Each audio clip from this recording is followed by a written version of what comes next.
General Hospital spoilers for the next 2 weeks, from May 5th to May 16th, reveal that one of the most shocking developments coming to Port Charles is the return of Michael Corinthos from Germany.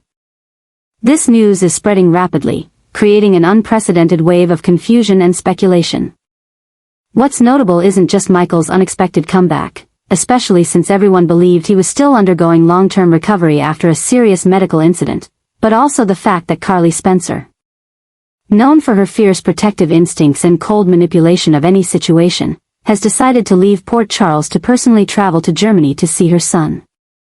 This move, completely unforeseen, has instantly become the center of all conversations, suspicions, and even fears, as it could signal a major realignment, not just within the Corinthos family but across the entire emotional and political landscape of Port Charles.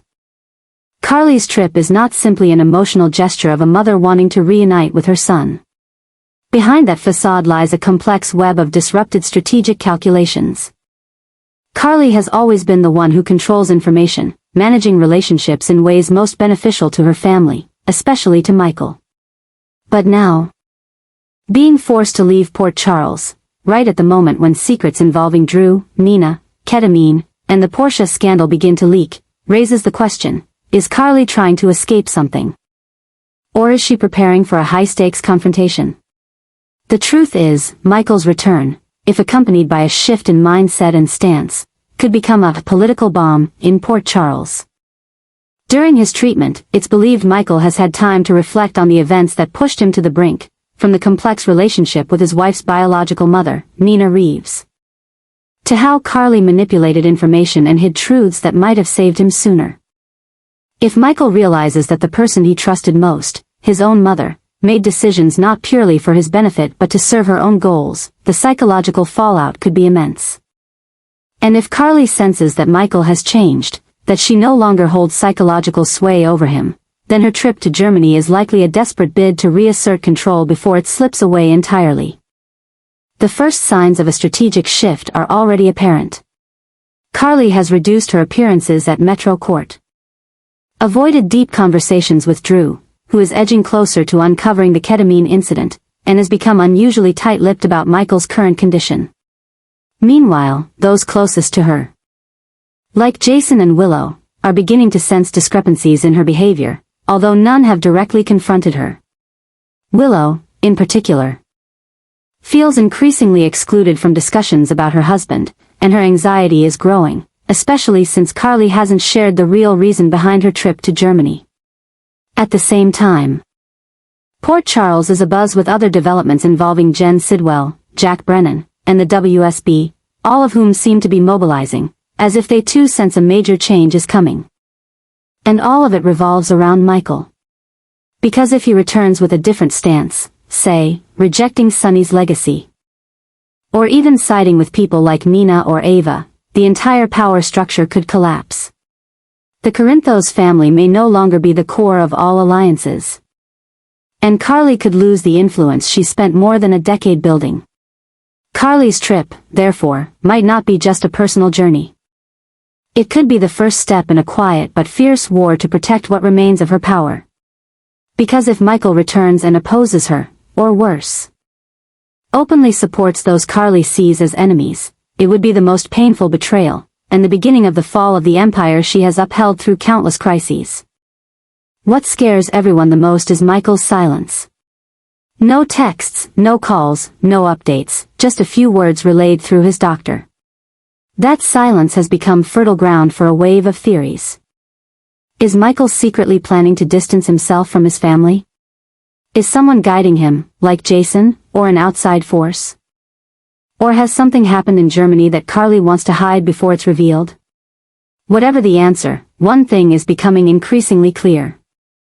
Michael's return won't be a peaceful beginning, it will be a political and emotional storm.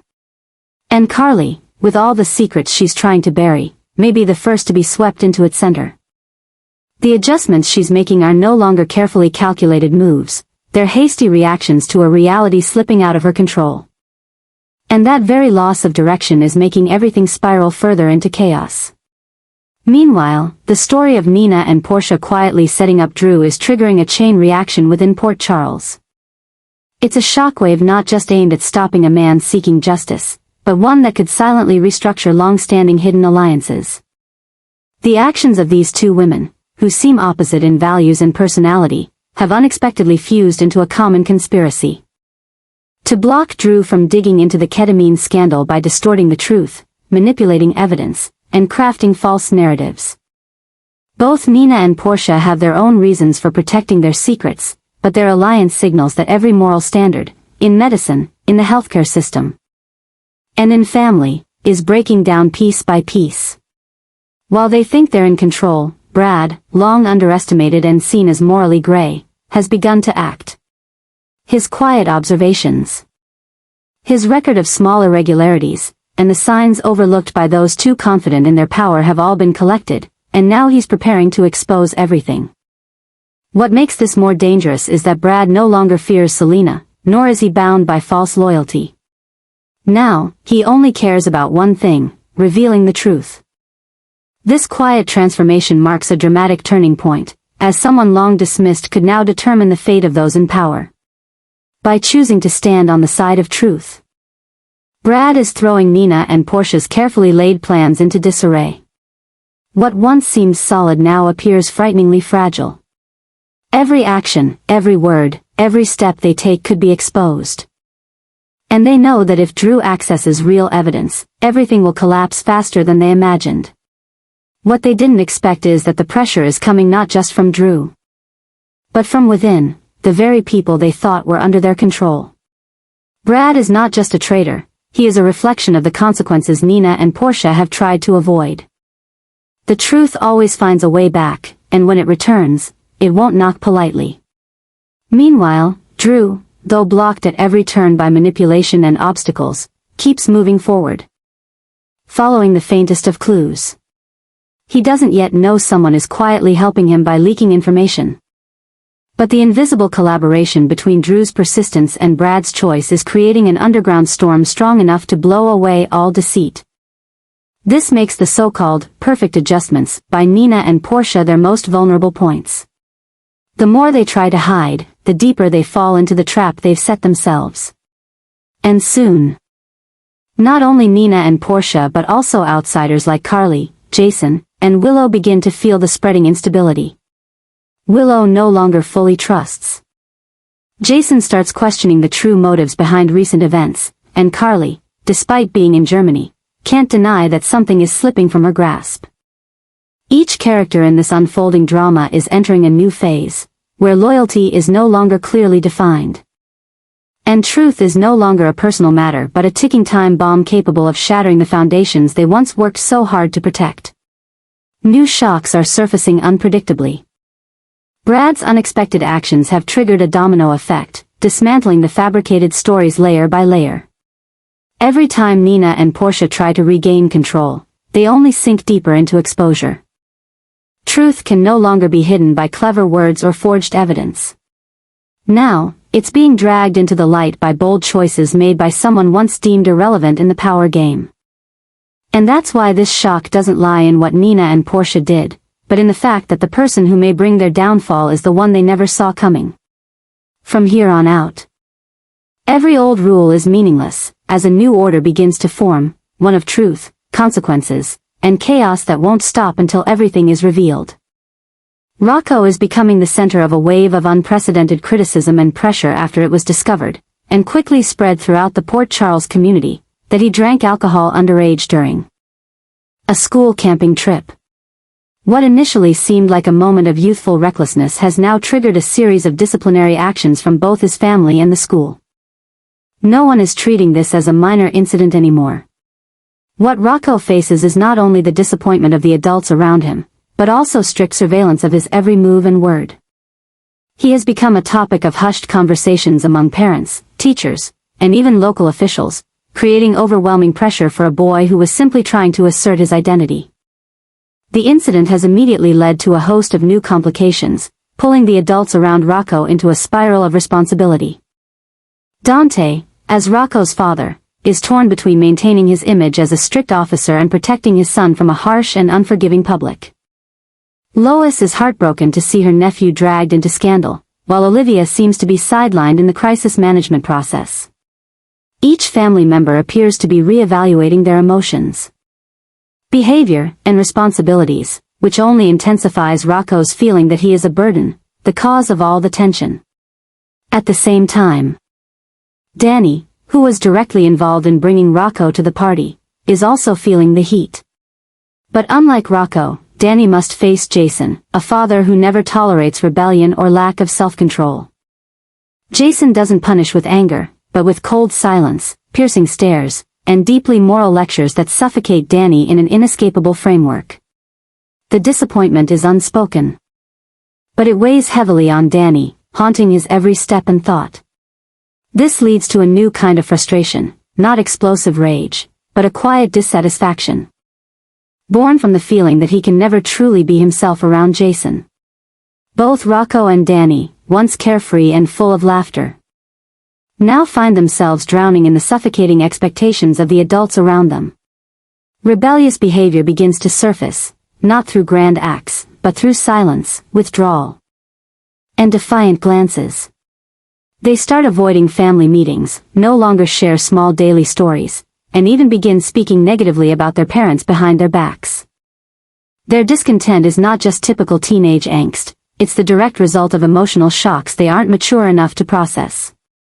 They feel isolated, treated like criminals instead of kids still learning how to grow up.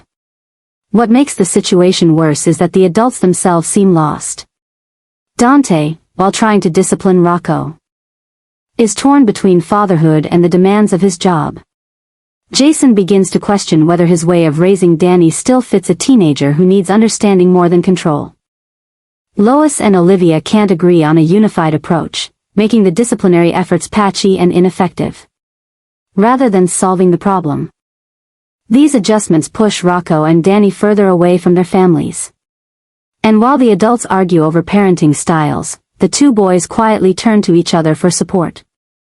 They begin meeting in secret, forming little plans of resistance, not with dangerous acts, but by quietly breaking rules, skipping classes, vandalizing small items, or sending mocking messages aimed at the adults.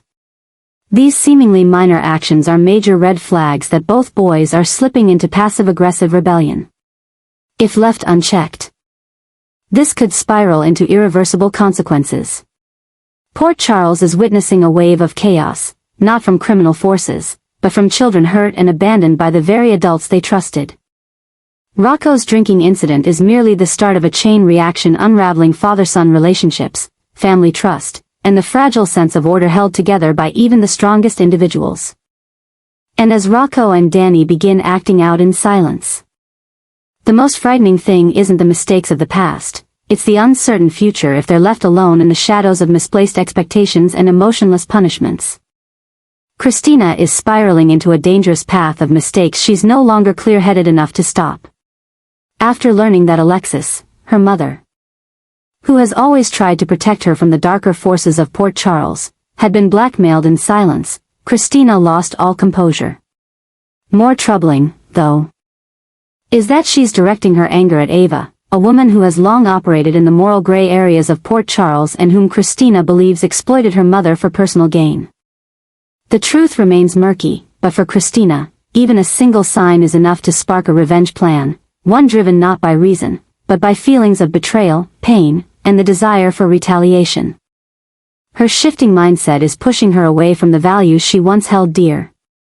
She no longer seeks justice or truth through dialogue or legal means. Instead, she is quietly preparing for an uncompromising confrontation. Shady phone calls, sudden appearances at places Ava frequents, and veiled threats are becoming more frequent. No one knows exactly what Christina is planning, but everyone senses something dangerous is coming, a new shock looming over Port Charles, ready to explode at any moment. The trouble doesn't stop at Christina targeting Ava. What makes the situation more alarming is that Christina is hiding key details about what she knows, what she's done, and who she might be working with. Close ones like Molly, TJ, and even Sonny can't reach her right now. She's withdrawn, distant, and beginning to act like a completely different person, a colder, Sharper Christina, willing to tear down anyone who threatens her mother, even if it means destroying herself in the process. This self-imposed isolation is adding enormous psychological pressure on Christina, plunging her deeper into the illusion that only by taking Ava down can she free herself from feelings of helplessness and pain. What Christina doesn't realize is that, in her fury and thirst for revenge, she's being manipulated by forces working behind the scenes, people who want to see Ava fall, who hold grudges against the Davis family, and who see Christina as a pawn in their silent war. Every move Christina makes, though she believes it's a show of strength, is drawing her further into a maze where the deeper she goes, the more she loses her true self. The conflict she's ready to ignite isn't just a personal vendetta, it's a turning point that could reshape the balance of hidden power in Port Charles. Because Ava is not someone who goes down easily. She has allies, plans, and if pushed to the edge, she will strike back with everything she's got. And when too emotionally wounded, strong-willed women like Christina and Ava finally collide, neither able to suppress their emotions, the consequences will spiral far beyond anyone's control. The tragedy is that Christina isn't wrong to feel hurt or angry. Her mistake lies in choosing destruction over dialogue, revenge over healing. She fails to see that in doing so, she's repeating the very patterns of those she once vowed never to become, resorting to manipulation, threats, and force to get what she wants. And that, inevitably, will lead her to a place where forgiveness may no longer be possible. Port Charles may be on the brink of another silent war, this time between two women who once believed in empathy and morality, but are now driven apart by secrets, silence, and unhealed pain. In this battle, no one truly wins, only remnants of regret remain. And Christina may never find her way back to herself. Sonny is falling into the darkest period of his life, as the true identity of his enemy remains hidden in the shadows, leaving him with a string of unanswered questions and increasingly sophisticated, ruthless attacks. While everything around him is unraveling, from his family dynamics to the once loyal security network, Sonny realizes he no longer has the luxury of playing defense. He must act before everything spins out of control. But just as he begins to recalibrate his strategy and reforge alliances, a silent but devastating shock begins to surface. Sonny starts to suspect Jason, the man he once trusted without question, to whom he had entrusted both his life and his family, might now be a dangerous unknown variable. Sonny no longer sees Jason as the symbol of unwavering loyalty. After witnessing several unusually quiet moments, and piecing together clues Jason seemed to know but didn't share, Sonny begins to wonder, is this brother-in-arms still on the same side, or has he been pulled into another force's orbit? The tactical adjustments Jason once suggested, like pulling men from the warehouse, switching communication channels, or delaying internal investigations, suddenly seem suspicious when viewed through the lens of someone under siege from every direction. Sonny feels isolated, and in that isolation, the fear of betrayal begins to take hold. In this critical moment, Sonny turns to Brennan, a dangerous, seasoned figure unbound by personal attachments. Brennan is not just an outsider. He's a former agent with access to sources Sonny can't reach. Sonny's decision to involve Brennan marks a major strategic shift. He's now willing to sacrifice core relationships to protect his power and his life. He knows that if Jason truly is the traitor, the punishment must be immediate, decisive, and without hesitation. But if Jason is innocent, then Sonny's growing doubt in the one man he had left is proof that he no longer even trusts his own heart. And it's from here that the darkest thoughts begin to take root. Sonny can no longer clearly distinguish between friend and foe, between loyalty and betrayal, between the hidden enemy and the familiar face in front of him. He begins ordering surveillance on Jason, testing his loyalty through dangerous missions, cryptic questions, and discreet checks. With every step, Sonny slips further into paranoia, where every glance and every word could be a sign of a coup. Brennan, cold and calculating, doesn't stop Sonny. In fact, he pushes him further. Brennan's sharp advice and emotionally detached analysis of the potential risks posed by Jason convince Sonny that eliminating Jason isn't just logical, it's necessary. And when trust is built on fear and doubt, actions become extreme, and consequences become unpredictable. Sonny begins to implement a quiet plan to isolate Jason, step by step, cutting him off from information, resources, and influence. He reassigns Jason's close allies, suspends direct commands, and even changes the communication system codes. These subtle changes signal a clear message: the trust between them is cracking. And while nothing has been officially declared, the damage is already profound. A system they built together on the foundation of trust is now collapsing, brick by brick. But the scariest part is, Sonny isn't stopping. With Brennan guiding him, Sonny is even considering going further, perhaps fabricating evidence, setting traps, or orchestrating a situation that puts Jason in danger, just to see how he reacts. And if Jason fails this final test of loyalty, Sonny is ready, mentally and strategically, to strike without mercy. Port Charles has never witnessed a fracture this deep. If Sonny truly turns against Jason, it won't just mark the end of a legendary brotherhood, it will ignite a civil war within the heart of the organization. And once that war begins, no one, not even Sonny, can predict what will be left in the wake of the destruction.